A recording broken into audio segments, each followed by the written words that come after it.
You walked out of that meeting with HR feeling like you had done the right thing. You were honest. You said exactly what you felt. And for a moment, that kind of transparency almost felt like relief.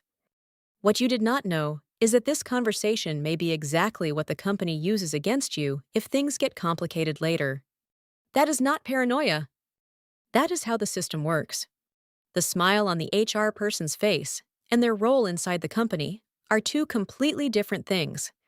And confusing the two is one of the most expensive mistakes a professional can make. Let's break it down. The first thing you should never say is that you are stressed, exhausted, or that you cannot take it anymore. You have been carrying the workload of two people for months. Your boss sends you messages at 11 at night. The goals you were given have nothing to do with the resources you were given to meet them. Then HR finally calls you in. And because you are at your breaking point, you say what you feel. You say you are exhausted. You say the pressure is unsustainable. You say you cannot keep going like this. It sounds like a cry for help. And in many areas of real life, it would be. But inside that office, those words go through a completely different filter. What you experience as vulnerability, the system processes as operational information. And operational information gets documented. When HR hears you say that you are exhausted, they do not necessarily hear, "This person needs support." Very often, what they hear is, "This person is struggling to meet the demands of the role."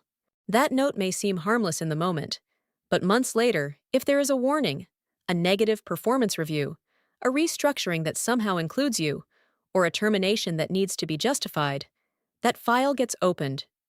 And there it is! Your own statement. In your own words. This is the distinction that changes everything. One thing is venting. Another thing is giving a structured account. Venting is saying, in a general way, "I'm exhausted."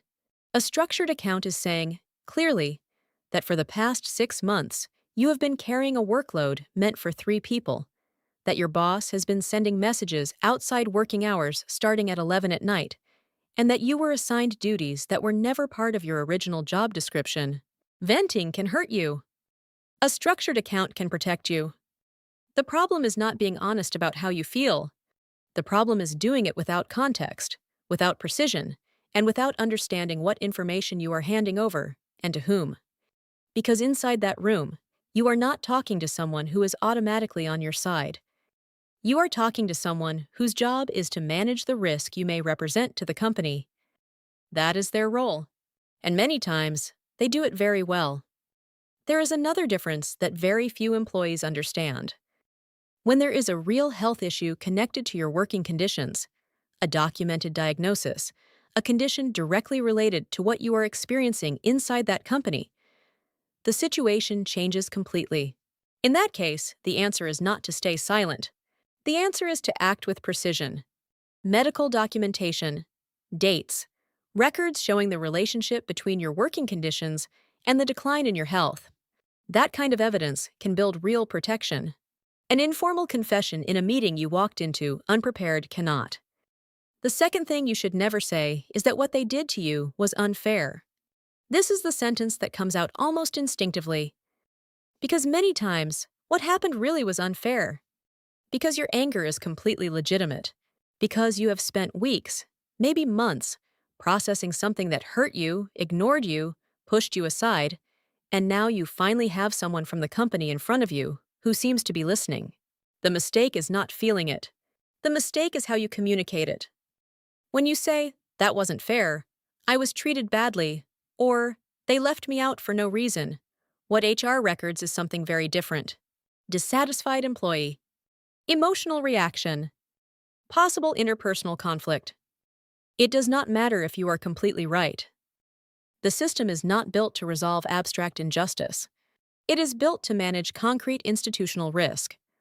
And an emotional release, no matter how legitimate, does not activate any real protection mechanism inside that system. For injustice to have institutional weight, and eventually legal weight, it has to be described through facts, not feelings. It is not the same thing to say, "They treated me unfairly after my pregnancy," as it is to say, "Starting the week I disclosed my pregnancy, my supervisor stopped including me in planning meetings, removed me from the most important account of the quarter, and began documenting performance concerns that had never existed before. The second version has a timeline. It has a clear sequence. It has a cause and effect relationship that someone can examine. The first version only describes how you feel. And feelings, by themselves, do not build strong arguments in any formal review process. There is something almost ironic about this. The sentence that hurts the most to say, the one that carries the most emotion, is often the weakest one strategically. The company knows this. You should know it too. Think about how this works in practice. An employee goes to HR after being passed over for a promotion, even though she met every goal for the quarter. She says, "I feel like I'm being discriminated against because of my age." That is a feeling. What she needs to say is, just in the last 3 promotion cycles, the 3 people selected were between 27 and 32 years old. All of them had less time at the company than I do, and their results were similar to mine. That is a pattern. And patterns can be examined. Patterns can be documented. Patterns can be challenged. Feelings cannot. Workplace harassment, retaliation after reporting misconduct, different treatment connected to gender, age, or health status. These are situations with real legal weight. But that weight depends on how they are documented and how they are presented. When you show up with only your outrage, without facts, without dates, without sequence, you turn what could be a serious issue into what the company will label as an attitude problem. And that is exactly the narrative that benefits the institution the most. If this kind of analysis helps you see the system more clearly, subscribe to the channel and turn on the notification bell. The third thing you should never say is that you're going to sue them. This is the most counterintuitive of the 3. And it is also the most dangerous, because it is the one that feels the most powerful in the moment you say it. And that is exactly why it can do the most damage. You have spent months dealing with a work environment that looks nothing like what you agreed to. There is a clear pattern. You understand what is happening. You go to HR, and at some point in the conversation you say, "If this is not resolved, I'm going to sue the company." That sentence feels like taking your power back. It feels like telling the system, "I know how this game is played too." But the problem is what happens the exact second those words leave your mouth.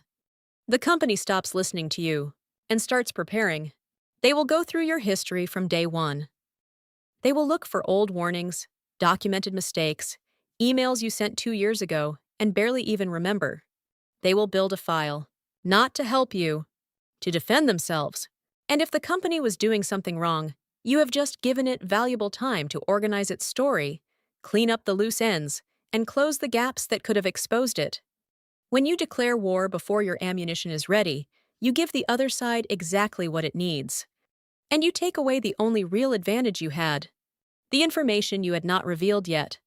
What looks like an act of power is, in practice, an early warning to the side with more resources than you to prepare its defense. Not because your rights do not exist. They do, but because strategy matters just as much as the right itself. And inside that system, the person who acts with precision and does not announce every move has a much better chance of protecting themselves than the person who declares war too soon. The strategic logic is the opposite of what it seems. First, you document. First, you gather what you need. Save emails. Keep messages. Write down dates and verbal instructions that you can later corroborate. Identify people who witnessed relevant situations. Every conversation with HR can reappear in a formal process, not as a kind summary of what you felt, but as a literal record of what you said. And after you have all of that, then you decide what to do with it. The rule is simple.